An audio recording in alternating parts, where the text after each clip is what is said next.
ng'oyagala okumanya ebiriko tambula n'abaliko enzige ebuuka nanzige olaba n'abazungu baakiraba nti birds of the same feather kati nno nkuleetedde banywanyi bo mu nsonga zonna ezikwata ne tekinologiya Yoshtech Services bw'ova ku bano ogenda kuwangatto Yoshtech Services be baliko oyagala kukuzimbira website oba application olina ekyakubulako mu system ya kompyuta yo bano babinoonya ne babikomyawo oba kyewandiise data recovery tebakoma okwo Yoshtech Services era bakuyamba okulaba ng'olina obukuumi ku bibanja bye ebya intaneti kiyite cyber security services era nga bakanika ne computers bano nakugambye bannakinku mu tekinologi era nawe ayagala okwebuuza ku kintu kyonna ekikwatagana ne tekinologiya tukwaniriza oyagala cloud services network services oba software development naawe beekwate basangibwa Rubaga Road opposite Barbados Hotel okuliraana Trinity Christian Church bakubireko ku noti 7 noti 5 519 715 oba noti 787 996 667 Yoshtech Services empowered by innovation. Obulamu bunyuma, obulamu buwooma. Ekyo tekiriiko awakanya wabula obulamu bunyuma bulamu agugi mazima wuliriza nkuleetedde ekyokuddamu ku ndwadde ez'enjawulo ezituteganya mu bulamu gwe wamma ne tulema okweyagala. JS Medical Hubs bano bakugu mu kujjanjaba ebizimba mu lubuto tujjanjaba hania n'abulira ddala otawanyizibwa ndwadde za lususu ebimmonde ku matu enkovu ezizimbye oba nsundo byonna tubibuzaawo ate nno tetukoma okwo era tujjanjaba ulcers sukaali pressure n'endwadde endala nnyingi abatawanyizibwa mu nsonga z'omukisenge nammwe tetubalekeredde tulina JS Body Cleanser nga bw'olinywa lino likamula obucaafu bwonna mu mubiri olwo JS Immune Booster ne lizimba obutaffaali mu mubiri linyweko weetangira okulwalalwala ku JS Medical Hubs eddagala tukozesa lya butonde teririna bulabe yadde. Basebo ne bannyabo mbalamusizaako mu linnya lya Mukama waffe Yesu yenze musawo John Sewanyana wano ku JS Medical Hubs njagala okujjukiza ekintu kimu nti obulamu buli mu ngalo zo byolya ku sowaani yo oba byonywa mu kikopo kyo bye bigenda okusalawo onaabeera mulamu oba onaabeera wandwadde. Tukuyita wano ku JS Medical Hubs tukujjanjaba endwadde jjukira nti ffe we tujjanjaba ensibuko tujjanjaba cause tetujjanjaba symptoms. Tukuyita jangu ojjanjabwa endwadde yo wano ku JS Medical Hubs ojja kuwona mu linnya lya Yesu Kristo.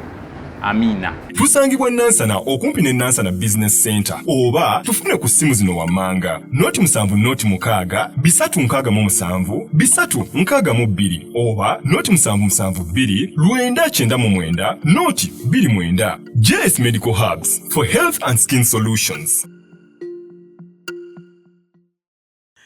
Mwasibye mutya okusinziira ku time gyolabiddeko video Samikege manya gange era nga yatandika programu y'olunaku olwaleero nga nsiima abo bonna ababeerawo always nti buli bwe tuteekayo mubeerawo nga mulaba.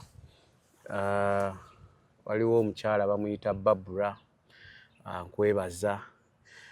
Njala kutumirako ku mukyala bamuyita Susan naawe obeerako ng'olaba. Nja kutumirako ku abalaba programu zino nonteekamu akasimu olumu. Omanyi njagala nnyo discussion nze Musumba than okaayana.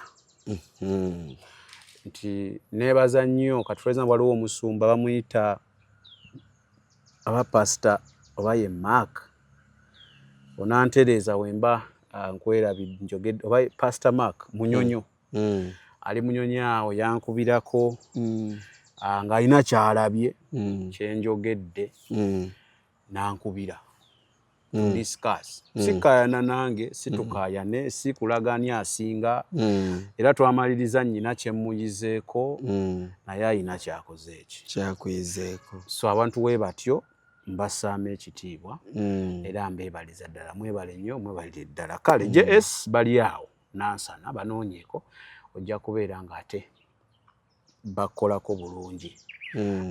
Bo bakola ku bintu bya ddagala binamu ulcers bajjanjaba mubiri si mwoyo bo ba mibiri Oyinamu ekikuluma, oyinamu ulcers, oyinamu pressure, oyinamu sukaali, oyina ebikutawaanya ng'omusajja oba omukyala, byonna genda bajja bakolako then bakujjanjabe tusabe Katonda abeere ng'akuwonyayo. Shiteeke ebintu bya computer, data waabuze, oyina ebintu by'oyagala okukolera, akawunti ogigula teggula password wazeerabira, bakuyambako okulaba ng'ate babiggulawo. Ne mbeera ng'ate akawunti zo zifuna. Oyagala website, oyagala app, byonna babikola. Kale nkomyewo ne Eddie, Pastor Eddie. Ku TikTok ndaba yeeyita the City Pastor. Ne ku Facebook. City Pastor. Eneebuuza, musumba oli wa kibuga wokka, City Pastor. Nkomyewo naye nasemba okuba naye twali twogera ku mbeera za kyoto era kansuubire abantu baafuna bulungi message.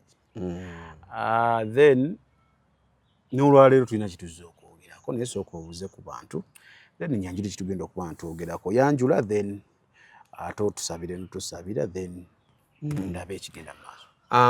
Abooluganda Mukama yeebazibwe, mwebale nnyo okwekumira ku Unique Media. Eno njibaddeko, it's now almost 1.5 year. Sajja wange ono mwagala nnyo era naye anjagala nnyo. Bannaye abantu mmwe abeekweka bamu abaaliko nga baŋŋamba bannaye Sami baako k'omuwa nga mukayisiza mu nze mukomewo. Baagenda gwe mukyala gwe oba vidiyo neekutuukeko naye aba yeetagayo kasoda. Naye omuntu n'atuula ku kamera n'ateekawo kamera ne mwogera n'asasula data n'ateekayo zi vidiyo aba yeetaaga ki? Akasoda. Kale amazzi. Kale niwe ata mazzi osobola mugulirayo kakiro k'ennyama n'alyako. Tutambulira. Genda bakuweeyo ennyama. Wakiri bakuweeyo kilo emu. Kakati nze mbeera mu kazigo kange. Ompambwe kakiro k'ennyama beeka ne basanyuka kiboke. N'abaana b'abaneiba bajja ne babuukabuuka ababo ne bagamba mwe mudde wammwe. Ffe twafumbye ennyama. Eyo advert yokemala nti. Okay. So tuwesaala tunakwera. Mukama tukwebaza olunaku olwaleero lwotuwadde. Tukwebaza ku lw'obubaka buno bw'otadde ku mutima gwange. Era Mukama nga wampa buno obubaka leka obeere delivered nga songeddeemu oba nga sirimbye. Mukama Taata n'abagenda kubufuna leka bubayambe ate bateeke mu nkola bye baba bawulidde obwakabaka bw'eggulu busobole kutambula genda mu maaso. Mukama abalina emitima egimenyese ebiwundu ku mitima bawonye, endwadde z'omwoyo babonye, obulwadde bw'omwoyo by'emyoyo byonna Mukama Taata byagjeeko. Mukama Taata wonya n'abantu bonna balwadde abali mu kusafaringa mu ndwadde mu ddwaliro n'abonna bali maka. Mukama Taata byonna tubisabye nga tuyita mu linnya lya Yesu Kristo omulokozi waffe. Amiina. Amiina. Josam banoonyeeko bakola ku bintu bya ttaka. Bannange agafuna abawala balinga 2. Si bawala actually simanyi abawala kaŋŋambye bakyala. Nga baabafera ebintu by'ettaka. Ate gw'ogamba 2 nze nakafuna bangi. Nze nakafunayo 2 recently. Afera ebintu by'ettaka. Surprisingly saabayamba. Nabagala obayambe. Nabagamba bakwatagana nabo initially. Babatereeze. Ko ati nze nkole ki? Because mbeera wano neŋŋamba abantu bannaye. Mujje mu Josam babaguze ettaka. Ekyo kyo babaawo ekibaddewo. Awo personally mwendi. Awo sobola. Era njayamba. Oyamba ng'omanyi kiki ky'oyamba. Yes. Naye kati omuntu olanga n'agaana n'atajja gy'olanze n'agenda gy'awulirira emirembe n'agula. Lwaki woofuna ebizibu? Toddeeyo era bakuyambe. Lwaki ojja ewange? nze nkole ki andi kubanga baba tebasobola kumuyamba. Kakati mba sina kyakukola njaga agenda okwatagenda ebyewakula nabo bakuyambe. Genda Josa mbakubireko oyagala ettaka sente zo zitawaanya okukola ge mazima kituufu. Ate simanyi lwaki abantu naku zino batagetinga nnyo bakadaama oba abantu abakolera mu biyumba I don't know why ebweru. Recently nade ku TikTok ko nga ndaba ate taata obe yabba ssente za muwala we muwala yamusindikiranga ssente amuzimbire namuzimbira yamuzimbidde ka inch ate ulira teyakomyawo. Omwana kasa yekubidde enduru n'amugamba kati nkuzaalukuse genda social media gye waleekaanidde bakuyambe. Anti mwana era bamuyambye abamu. So nze nno ndowooza muzadde wakoze ensobi ensonyi wazifudde buki busungu. Busungu kale nze nsuubira oba okozeemu akasente oyagala ttaka genda ewantu we weesiga era mu Josam ejja kuwa ettaka etaliiko nkaayana olwo oyagala mu kibuga oba oyagala bweru wa kibuga oba oyagala kyapa oba oyagala ndagaano wonna ojja beera ng'okolebwako bulungi. Kale Musumba kakati kyenjagala twogereko njatwogereko kubatiza. Njala tandika n'ekibuuzo okubatiza kuli important kubanze Bible ngamba wenzikiriza Katonda wenzikiriza n'omutima gwange nenjatula n'akamwa kange nti ndokoze kiba kiwedde. Okubatiza kuno kuli essential nnyo mu bulokole. Okubatiza kintu kinene nnyo kikulu nnyo ate kirungi nnyo ate kiri buli bwolokoka kyolina okusookerwako kyolina okusookerwako okola. Nti lwaki kantandikire ku mpimpi nga sitandikidde ku byeggulu kubanga abantu byeggulu mumitegeera nnyo ogamba nga kiri extraordinary naye ku mpimpi tutunuulire okubatizibwa kwa Katonda kubanga buli w'obatizibwa Omwoyo Mutukuvu akukkako. Bw'oba nga tobatiziddwa Omwoyo Mutukuvu ayinza obutakyala. Mbuuza lwaki? Yesu Kristo musajja bamuyitanga John Baptist yamubatiza Yokaana. Bwe yamubatiza Omwoyo Omukama n'akola ki? Nakka mu form of a dove. N'ayogera Katonda oyo ye mwana wange gwe njagala ennyo. Kyabaawo ng'amaze kola ki? Kubatizibwa. Yesu bwe yabuuliranga enjiri bwe yamalanga kubuulira enjiri n'akola ki? N'abatiza abantu bonna abakkiriza kola ki? Okulokoka. Si kukkiriza kubatizibwa kasita gwe okkiriza n'olokoka oba olina okutekinga action ekola ki? Ey'okubatizibwa. Obatizibwe buli bw'obatizibwa mu mazzi.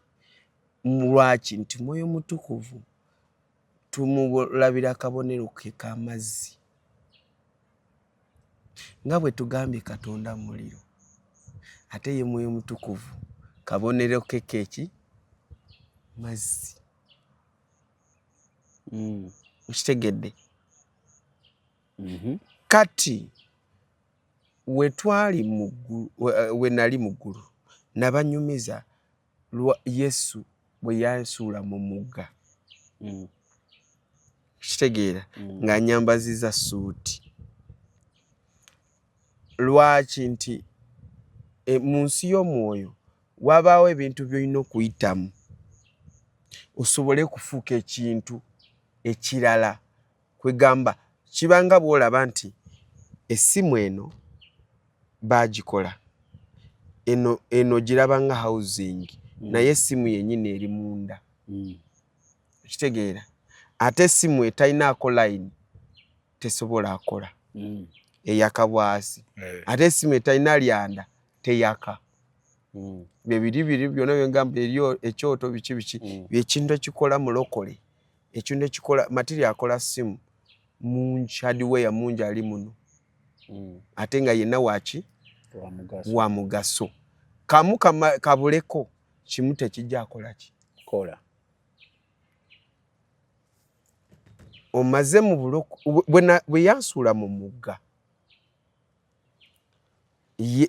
n'asindika bamaleka ne banzijjamu ne banteeka wali ate nanzijjako ekikooti nze mu kufumitiza kwange natuuka ebintu n'endowooza ngamba ekitegeeza bwe yansuula mu mugga kiraga nti ali mu kumbatiza ate alina by'ayagala binveeko okitegeera olunzijja mu mugga aba kitegeeza nali sobola ku proceedinga in other places nga tasoose kunsuula mu guno muki mugga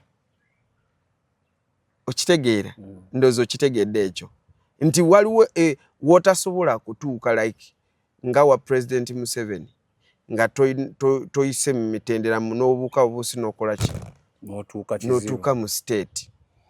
By the way, bangambe ennaku soba mbunakati bakyakebeza COVID okumutuukako naye kati so oba togirina naye mu campaign nga bamutuukako ennaku towalaba gye baba era abakyala balekana abakozi waati baba wali abawana okitegeera so ensonga y'okubatizibwa mu ggulu kintu kinene nnyo lwaki kintu kinene ogaana otya kubatizibwa ate nga Yesu gwokkiriza yabatizibwa gogamba nti ogoberera yabatizibwa gwogaana otya that is a $1 million question kati gwe ogamba nti kasita okkiriza n'akamwako eyo eba sitepu emu esooka mu nsi y'omwoyo we tugamba material ekola mulokole sitepu gy'osoose ye material esoose tuli mu kukuŋŋaanya hardware egenda akukola akupanga ofuuke omulokola ajjudde eriyo ya okitegeera okubatizibwa kino Mukama yakiŋŋamba mu ggulu Yesu Kristo n'akiŋŋamba bwe yali antuma genda obuulire enjiri bantu balokoke obasabire ate obabatize era kyenkola abantu baffe kyovula nkugamba kati saawa zino namba yaffe eri bwetu kubanga mbamba nootinze bwe mba nabatiza abantu 100 luli lwagwa tuba tubawandiisa ate tubawa kaadi record ne balala bwetu kati buli bw'oba nga tobatiziddwa oba half baked naye ate n'akubatiza naye amatalinga naye bacults tebatera kubatiza bacults tebabatiza ate tebagatta ekyo sitaani tasobola kukkiriza bakikole ate waliwo abalala bannabbi ate nga bo bano ba bulimba kubanga wetwogera kigambo cult kiba kinene cult is a big thing naye wetugamba nabbi wa bulimba yoyo nabbi gwolaba ira kacaca awo wammwe awafeera abantu nga 100 200 3 4 oyo aba nabbi waki wa bulimba kati ayinza okuba nga n'amazzi ge nga gayita holy water ate nga si holy water nga galiwe round dirty water okitegeera buli bw'obatizibwa ensi yo y'emwoyo eggulwawo tukyanyonyola ebintu ebikola omulokole n'omugaso oguli mu kubatizibwa ensi y'omwoyo ekola ki eggulwawo n'emizimu egy'ekika egibadde gikugoberera giba giluzinga network. Giluzinga network kasa bakudipinga mu mazzi ne bakujjako nga bakubatiza mu linnya ly'omwana lya kitaffe omwana n'omwoyo ani mutukuvu. Awo ffe ne tugamba amiina. Amiina. Okitegeera. Kaakati waliwo obuzibu obulala. Buzibu ki? Bw'oba tobatiziddwa oyinza obutayingira eggulu. Ngambye nalaba abantu nga bajja jjukira bw'oba mu ggulu ensi yonna abantu baba bafa baba bajja ng'atuukira ku tebbo eya malayika omu nga bamubuuza lwaki tewabatizibwa. Wali mujeemu.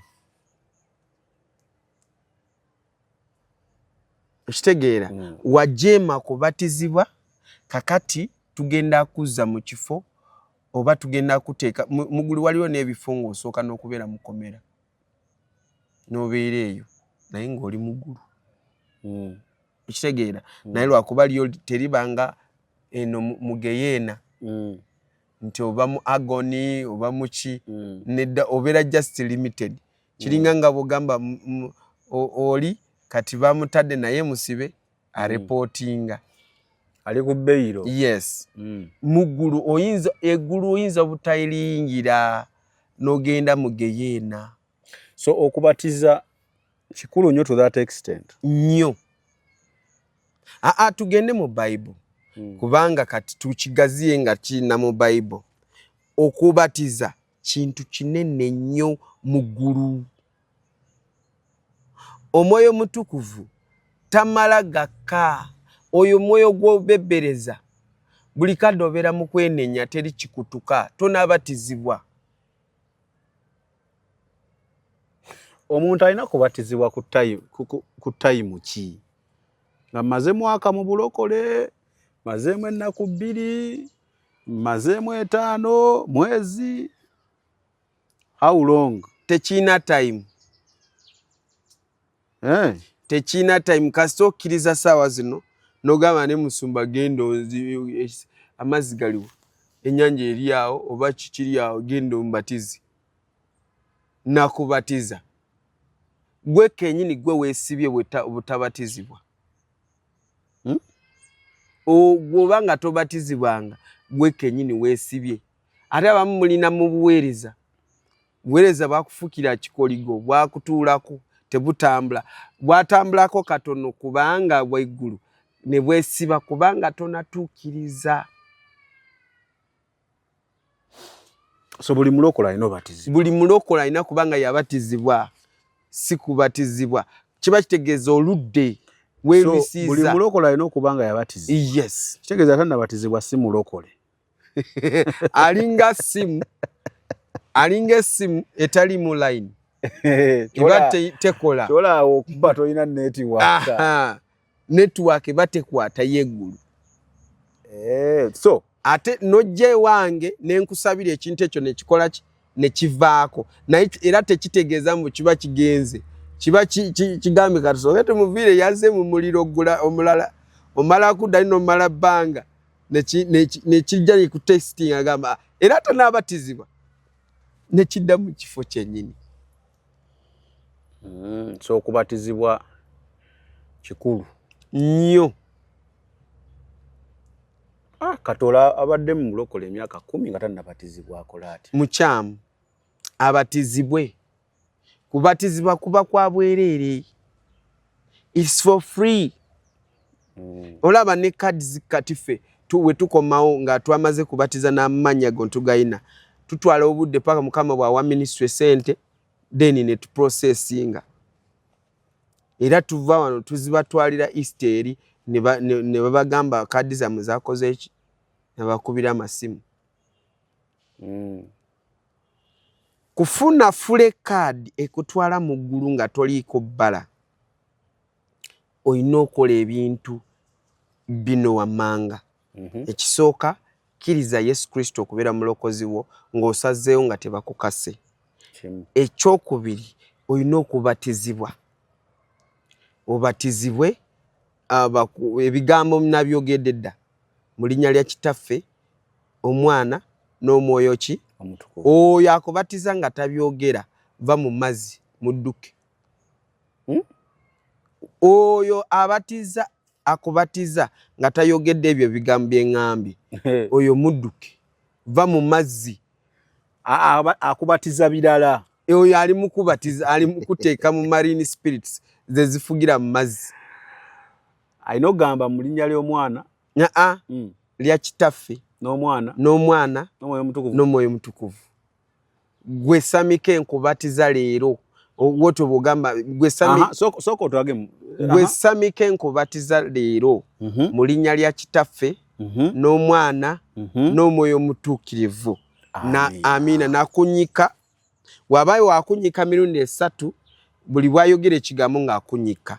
Wabanga wakwogera ebigambo n'akunyika mulundi gumu alina okusooka kubyogerera wano deni nakunyika. So waliwo ayinza okugamba gwe Samike nkubatiza mu linnya lya Taata Kitaffe nakunyukayo nakujjayo n'ery'Omwana n'ery'Omwoyo Mutukuvu. Amina. Then waba n'oli n'asooka n'abyogera linnya lya Kitaffe n'Omwana n'Omwoyo Mutukuvu. Amina.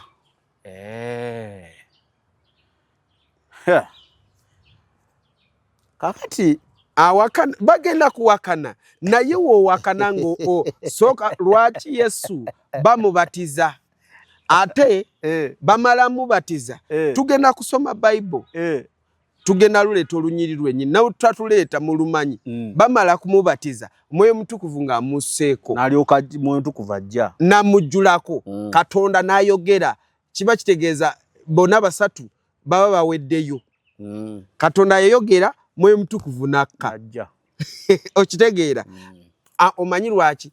Bayibuli yennyini egamba awo Omwoyo Mutukuvu n'akulembera Yesu mu ddungu kusiiba ennaku emeka? 40. Ava mu kubatizibwa n'agenda mu ddungu kukola ki? Kusiiba 4. Lwaki yasiiba? Kyekyoto, yali akuma ekyoto. Ekyoto ky'obuweereza. Ate amala kukuma ekyoto ky'obuweereza ne Katonda naye muzibu aleka Sitaani ajja amukeme ku lunaku lw'okumala ekyoto. Agezese omusajja abadde nnaku 4 nga talya tanywa takola ki ekiro n'emisana. Sitaani tatya ddenja. Sana awo ayagalira akwagalira awo tatya ddenja yajja namugamba kulaba no kulaba tolina byokoze kale oba no byokoze amayinja ago gafuula emmere olye. Okitegeera? Sitaani mulala bu atatya Sitaani. Okitegeera? Abaga ekikyamu ola Sitaani bwe yeepanka amulaga n'ekibuga ssebo. Tolina byokoze nenze kasita onsinza ebyo byonna bibyo. Okitegeera? Kati kankubuulire amaanyi agajjawa? Amaanyi agajja mu kubatizibwa. So okubatizibwa kukufuula fuli ekitonde ekijja. Obeera ne network y'Omwoyo Mutukuvu oba ogasse ne Katonda. Ensonga lwaki oli mu kusiiba osiiba ne zidry oli kwanga strike tobatizibwanga. Weetawaanya n'ekizibu kiri eki network mye toli connected ne wonaagula airtime emirundi 1,000 network tojja simu gikuba tojja yita. Oyina just ekisimu ekyakabwasi temuli ki Mwoyo Mutukuvu. Nawo nga bangi. Anti kati Mukama yabumpadde obubaka nina okubagamba ekituufu. Bulaza wabatizibwa ne sister mu church. Pastor, assistant pastor. Nye bali nga tabatizibwa. woli ozimba enjiri ogisimba bulungi ate mwina n'amalala oyinza n'okwepaana ogamba kale sijja bibatiza wakiri kanimba nti nakola ki nabatizibwa weerimba eggulu likulaba ojja kufa ogendeyo nga likulinze eggulu nga likulinze lyennyini likubuuze ssebo amalala ago gonna wagajjawa ye n'amalala bakugambye abamalala bagendayo kubanga amalala gakulembera ekigwa amalala gage gamuze gasuula kisajja kisote ekyo wansi wano owaayi ennaku zino ng'akamwenyu tekakuva ku matama anti nafuna abantu abatuufu mu by'ettaka n'amayumba Josam Properties bano bakufunira ettaka mu buli sayizi yonna gy'oyagala oyagala lya kyapa oba lya ndagaano oyagala lyakulimirako oba lyakulundirako naawe ayagala ery'okuzimba basangibwa Nansana okumpi ne Nansana Municipal Council bakubire ku ssimu 0788953 abatabatiziddwa kubo lirimu geyeena gye balaga oba purgatory waiting place wasomesa purgatory n'okyankalanya abantu bange bajja kukyankalanya kubanga ekigambo kyo bwe tukinoonyereza mu lulokole kyanema kati lwakuba nayogera bagamba nti purgatory yabalyaba bano nedda si yaabo eri tewaliyo bano oba tewaliyo bano oba tewaliyo bano waliyo omuntu akoze butuukirivu ogenda kyankalanya abantu waliyo omutukuvu n'omutuukirivu kati omutukuvu n'omutuukirivu enjawulo eri yagoberedde ennono ya Katonda oyo yaani oyo ye mutuukirivu mutukuvu n'akkiriza n'ayatula Yesu Kristo okubeera mulokozi we kubanga Yesu lyekubo bino bimugamba yekubo ne mukabibuuka amazima obulamu mwe ne mugenda amazima n'obulamu ne muwulira wano obulamu Yesu obulamu ku nsi obeera nabo ng'obufunye naye bwe twogera kubo likutwalawa lyekubo likutwala mu ggulu okitegeera amazima geeyolesa mu nsi y'omwoyo gwe wodda wano n'otulimba ebintu byo oba olimbye eki nga nze mwaŋŋamba nabalimba eggulu naye kati lindabikako kubanga eggulu kankubulire omuntu aba alimba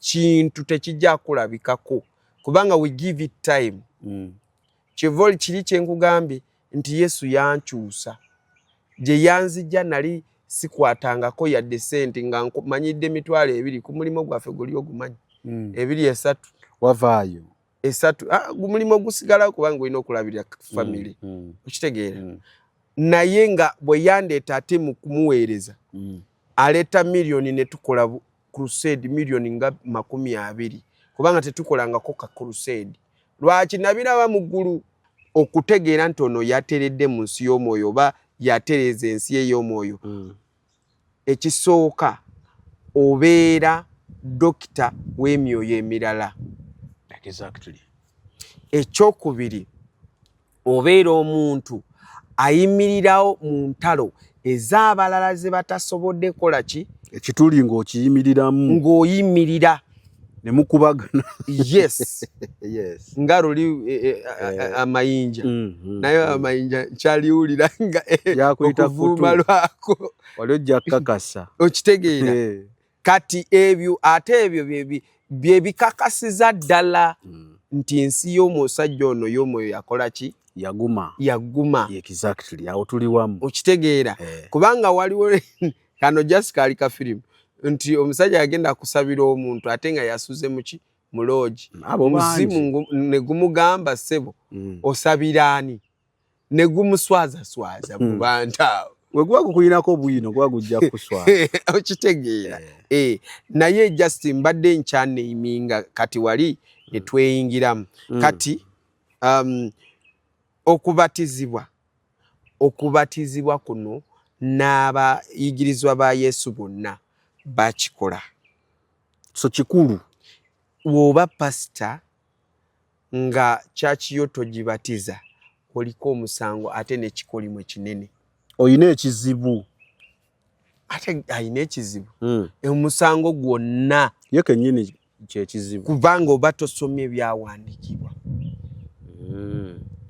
n'obitegeera Yesu gw'obiibita gw'ovugiramu mamotoka ne weepanka n'otabatiza abantu n'obatabalaga ku butuufu longoofu ate gwe abo bonna musango gukubalira ku gwe bali baba babasalira musango ate gwe guba times eyo kati bageyeena kubanga abantu bo baaliwo okumanya amazima bakwesiga kati gwe obabuza gwe byomanyi bya counseling kubanga obanyi mu counseling osabirayo 10 gy'oyagala instead gy'ogamba abantu olunaku lwa counseling mujje ngende nkole ki mujje tugende tubabatize so qualification omulokole z'olina okuba nazo ekyoko olina okusooka nga wakkiriza mutima gwo nga teri akase omala okukkiriza oyatula omala okwatula olina obatizibwa okay kati ani ambatiza omuntu yenna asobola okumbatiza pasita wange ani ambatiza oba ontegedde nkibuuziza ne general perspective nti who is supposed to baptize me gwenzikiririzaamu nze azironga azine w'abasami nga gwenzikiririzaamu musumba ki asha ani omuntu akubatiza alina kuba kabona Yokaana ye yabatiza Yesu Yokaana yali mubuulizi w'enjiri nga Yesu obuweereza bwe nga tebunatandika Yesu yali akula nga Yokaana yatambuza ekigambo era olunaku lwe yamubatiza Mwoyo Mutukuvu n'aka Katonda n'ayogera yabeera nga amukwasiza ki obuvunanyizibwa okitegeera okubatiza oli wakubatiza ekirabo ky'obusumba kikulukuta saawa zennyini waliwo wolaba nga omuntu bamubatiza kati ffe tuba n'abantu bangi abakwata abantu mu mazzi nti waliwo omwoyo nammukiramu n'olaba ng'alwanagana kitegeera ate waliwo omulala omala mubatiza n'olaba nga waliwo ekintu ekiddugavu kikoze kimuvuddeko oba muzimu gikoze eki kimuvuddeko oyo naye atera kulwana mu mazzi awo okitegeera lwaki nti biri ebintu ebibadde bikwesibyeko mu nsi y'omwoyo ebibadde oluusi ebikulemesa kuweereza bikoma mu mazzi ago ne gabikulukusa so kabona yalina okumbatiza kabona yalina okubatiza ate olina okuba nga omumanyi kubanga Yesu yali amanyi Yokaana ne Yokaana yali amanyi Yesu era Yokaana yali aganye kubatiza Yesu Yesu namugamba mbatiza kati Yokaana yateekebwako ye mulimo gwe okubatiza Yesu gwe gwali mulimo gwani gwa Yokaana omulembe gwa Yesu buli muntu ali mu generation ya Jesus Christ alina okuba nga yabatizibwa obanga walokoka obanga oli mu Kristaayo obanga olina Kristo obanga olina Yesu okitegeera buli wokkiriza Yesu Kristo okubeera mulokozi wo weetaaga Mwoyo Mutukuvu bw'okkiriza Yesu Kristo yekka n'obeera ne Yesu Kristo yekka kiba kibulamu oba totuukiriza omulimo gw'okukkiriza Yesu Mwoyo Mutukuvu kujja mu bulamu bwo tusome Bible kati mu biseera byakati kabona yaani kabona ye musumba akusumba kati gw'omanyi nga mutuufu nga wa mazima njaga kusoma Bible nga isimu yange tenaba kuggwako omuliro tugenda kusoma mu Makko 16:16 agamba bw'ati akkiriza n'abatizibwa alirokoka naye atakkiriza omusango guli musinga. Olwedde baagukusalira dda oba tonnabatizibwa si kuteesa oba toli mubatize teri kuteesa era eggulo oliyingira guli 10-0 bakulimu 10 ate eddakiika nga ziweddeyo ate tulina wogamba nti musooke muzizeeyo bambatize guba gukuwedde kati kuba olaba sokoddemu kasome kakukuteko kagambe direct teri mbw ate mwoyo mutukuvu sima wetaga mwoyo mutukuvu nnyo kiri direct kasome goba tutange ku lwa 15 ate ukanduke 15 kalina ngeri gye kakubamu ffe abasumba soko kasome kakuba ffe ulira n'abagamba nti Yesu yabagamba mugende mu nsi zonna mubuulire enjiri eri ebitonde byonna toyawulamu kati ffe twetumikiza ku bantu bokka tuli ku bantu naye kantu ako nkasoma nengamba Mukama naye yali ategeeza ki ebitonde byonna si bantu anti n'abantu nabyo bitonde abantu bitonde kirala oba n'ebisolo bwe nali ng'akyali muto mwino bibuulira enjiri nga neegomba kubuulira enjiri katuuti naye nga ndi mu Sunday school siina busobozi obuyimirira ku ki batuleeta bulesi kuyimba kati naddanga mu kyalo bantuma kukuuma enkima kati nze akatuti kange kaali omuti kati ketwalima enkima nga ze bantu benina okubuulira enjiri zireme kulya kasooli ozigobe mu kasooli kati nkima ye yali audience yange n'ekibira n'ebinyonyi ng'obuulira nga nsawula enjiri kati lunaku lumu taata yali tanafa nzijukira bulungi njali myaka 10 awo 11 ng'omwana mulenzi watandika okuva mu Sunday school kati njagala agenda waliwo junior group kati njagala tujja kusomera soko osome nga tenagira egenze naye nga Oluganda olulala osimanyi luli muno kakati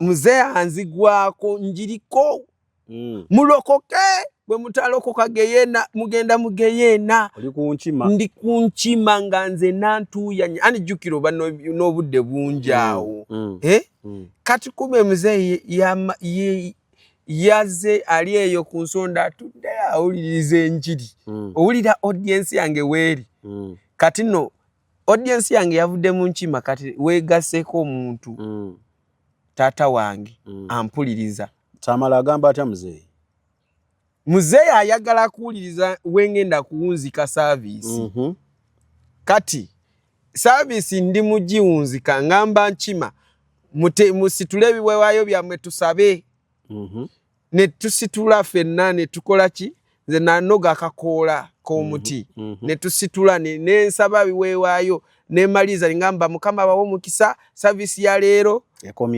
ngenda kuwulira omuntu ng'atulikira wansi kati naseka neyetooloola obwedda oli mu service obwedda ndi mu service kati bwe nasoma ekyo bwe nasoma agunda eyo nenzijukira nti nali mbuliddeko ki ebitonde okitegeera neŋŋamba ekitegeeza nawulirako ki ebitonde owaayi ennaku zino ng'akamwenyu tekakuva ku matama anti nafuna abantu abatuufu mu by'ettaka n'amayumba Yosan Properties bano bakufunira ettaka mu buli sayizi yonna gy'oyagala. Oyagala lya kyapa oba lya ndagaano, oyagala lyakulimirako oba lyakulundirako, naawe ayagala ery'okuzimba. Basangibwa Nansana okumpi ne Nansana Municipal Council. Bakubire ku ssimu 0748533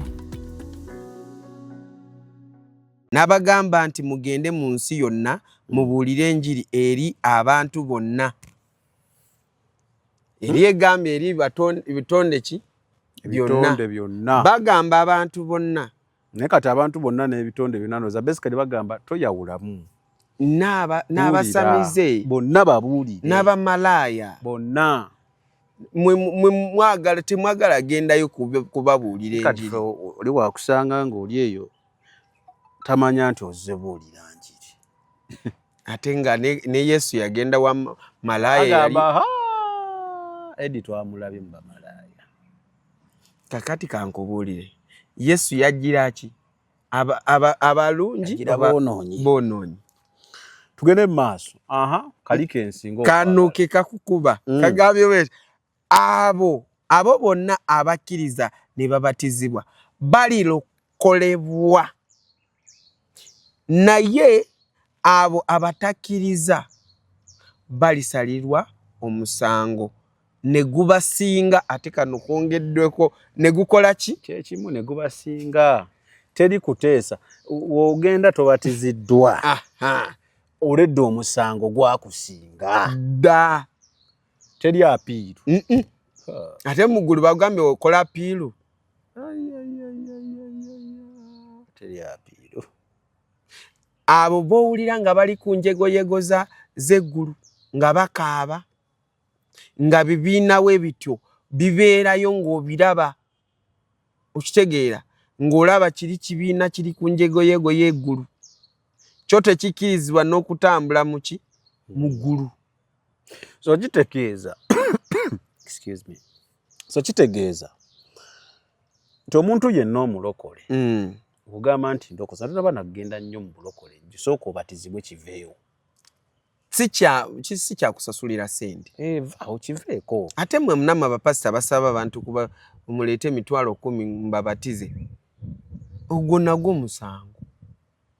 Kale omusango bo bagule tubalinze bajja gubasalira.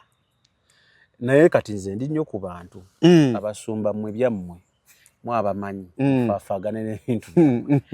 Naye gwe omulokole nkimanyi waliyo n'abali e Bulaaya naddala bano abali e Dubai abantu bafaabo Saudi badde mbasaba omanyi tobatizibwanga bwe mukomawoko wano mubatizibwe kubanga ekikyo mukiwulidde tekiriiko kuteesa kasita oba ntobatiziddwa gukukola ki gukusinga omusango guba gwakusalirwa dda era wasingibwa. Kati tuba tujja kwogera bwogezi ku bya olira abakkiriza ne babatizibwa bibonerezo bakola ki? Olira 17 egamba era abo abakkiriza ne babatizibwa baligoba zidayimooni ku bantu mu linnya lyange era balyogera ennimi empya. Kyekiri kye nakugambye. Yesu yali tali supposed kutandika obuweereza nga tanabakola ki? Kubatizibwa.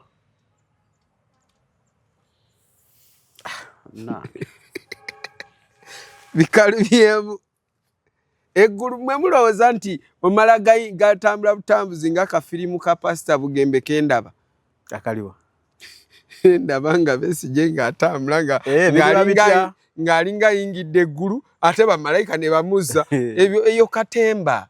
Basically yali asomesa naye eyo katemba tosobola lirinnyako yadde kulikoonako bukoonyi. Yali asomesa era wakitegeera terimbwa ate eno mbadde w'amaanyi ntya nti bamugobe mu Uganda qualification tolina toyingira kale ate olaba mwana wa Katonda kwa yandigambye akatiriwe kati njagala ki naye yakakana nti ne John yali aganye namuga akola ki mbatiza so kati Nachwejwe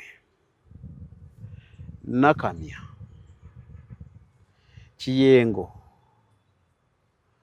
Sentongo kitubatizibwa mu linnya lya Yesu kitubatizibwa kambuze manyi waliwo ekintu ky'okalubya gwe kyoyogedde gwe musumba lwaki tosomesa abantu okubatizibwa kubanga omuntu alina okusooka kusoma ategeere ye lwaki mbatizibwa kubanga lwaki enjiri yaffe Bayibuli egambye leero enjiri enkya musango naye ate waliwo naffe abasumba emisango gigenda tukwatirayo ajo mingi mingi tetuli mu kusala musango yasala musango naye ngambye ffe nange mwendi abasumba emisango emutakyusa mingi kuba naffe abaana b'abantu tugiraba okiraba tugiraba by the way ensi esobola kusalira omusango nga ge mazima waliwo bye tulaba nogana nene dda kati nga juzi mbadde ntambula mu kibuga kati nga simanyi nti banondoola nti simu bazirabye ziri eno kati mbadde mu birowoozo bingi jjukira tuli muteeka crusade kati ngenda kulaba agoyaye gujja nanyigiriza side eno nanyigiriza ne side eno kubba nakubye weene enkokola anti nnaku zino nkola mu kajimu nga njagala lubuto terugira nnyo nsigale physically nakubye enkokola nga simanyi namagezi we nagajje kati bwe mukubye enkokola kati ate weeno namukyukidde mu kikonde n'okola kabalimu ezo nakyuka ne muwapakati abaja n'abantu ababadde awo ne bagamba mwagala nnyo kubba oyo gwe komando neneebuuza kweri ndi komando naye lwaki ndese ekintu bwe kityo nti amagezi buli bw'otambula nga otambula ng'olina amagezi n'abantu ab'otambudde nabo abatakumanyi bakulabako ki amagezi bwe tuba basumba ng'osomye Bayibuli eno we muto we mugamba kubanga leero nnaku zino munaye tetwayogedde byeggulu mujja tugamba nti ebyeggulu mwatandise obbizannyiramu mwatandise kutugamba ffe tuli balimba tuli bayaaye mwatandise obbizannyiramu abaana batemyetemye mbozi y'omukyalo oyo anfu nnyo genda mu maaso nfu naye yamabega ewange naye yamabega yali nungi eno yatambudde eno nfu nnyo naye era oluusi yegenderaawo kasita bali abadde batalimanyi kasita bakitegedde eyasooka era eyasooka yali saluti walioti naye okusinziira ku blueprint gye tulina eya Bayibuli eno gye watuwadde yabaddemu katemba mungi katukireke mulasa akyusaamu oba kadyemuko nenammwe wayongeddemu wantulese wali n'otugamba bye walaba byokka eri newange enjirina naye eno akati tusooke tuveeyo twavuddeyo dda tumuleke bambi mukazi oyo 18 bine byebintu byofuna ng'omaze kukkiriza n'obatizibwa 18 egambye banaakwatanga ku misota abo bakkiriza ne babatizibwa bokka tokwata ku musota nga tonnabakola era bwe banaakwatanga ku misota era bwe bananywanga ekintu kyonna eky'obutwa